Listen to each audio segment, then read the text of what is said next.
C'est nos meilleurs JO, tout simplement. C'est les meilleurs JO de l'histoire des JO pour la France. Et on a battu notre record de médailles, point final. C'est un grand succès. Bonjour, 20 minutes. On est au Adidas Ground Paris. C'est bientôt la fin. Il y a eu une super finale hier. Et donc on est à la rencontre. On va faire une journée basket-foot, rencontrer les fans, faire des petits challenges. Donc je pense qu'on va passer une journée sympa. Tu ressentais peut-être un manque d'ambiance dans la salle. Toi tu y étais. Qu'est-ce que tu en penses? Nous on était chaud au premier rang, là, avec Titi et Teddy et Léon, on était tous à fond. D'ailleurs c'était assez drôle, le côté américain au premier rang et le côté français, c'était assez drôle.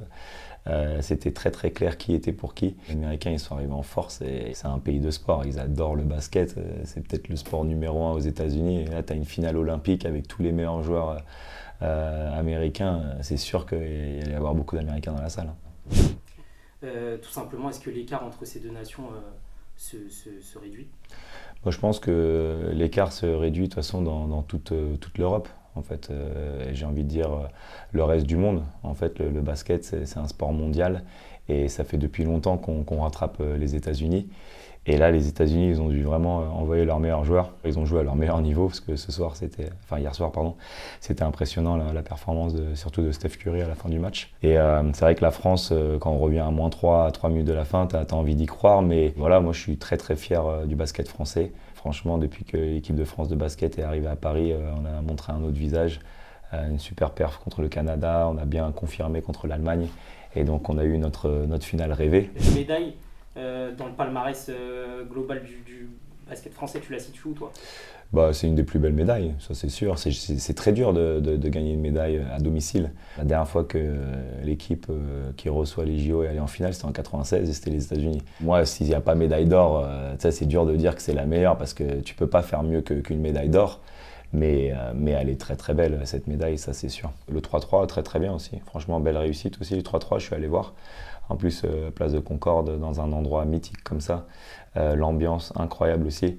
Et franchement, on l'a arraché cette médaille d'argent. Est-ce qu'il y a tout simplement des images des athlètes français, des performances que tu retiens en particulier? C'est quoi ton image La marquante? performance de Teddy Riner, Ouais. super impressionnant, incroyable. En plus, j'y étais, hein, l'ambiance elle était incroyable. Léon Marchand, je pense que c'est la révélation. Personne ne le connaissait il y a un an et là, je pense que toute la France le connaît. Il a été impressionnant avec ses 4 médailles d'or et sa médaille de bronze. Titi aussi, sa médaille d'argent avec l'équipe de France de foot où il y avait, je sais pas moi, 30, 40 désistements et il arrive quand même à aller en finale. Ça, c'est super impressionnant.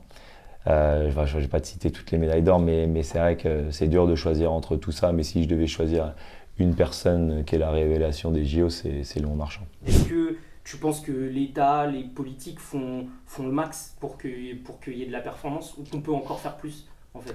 Moi, je pense que ce qui a été mis en place pour avoir un grand succès sur les JO, bah, là, on a vu le résultat. Hein. On a eu un record, tout simplement. Et comme je le disais tout à l'heure, j'espère que ça va inspirer toute une génération pour continuer à porter très très haut les couleurs de la France dans le sport.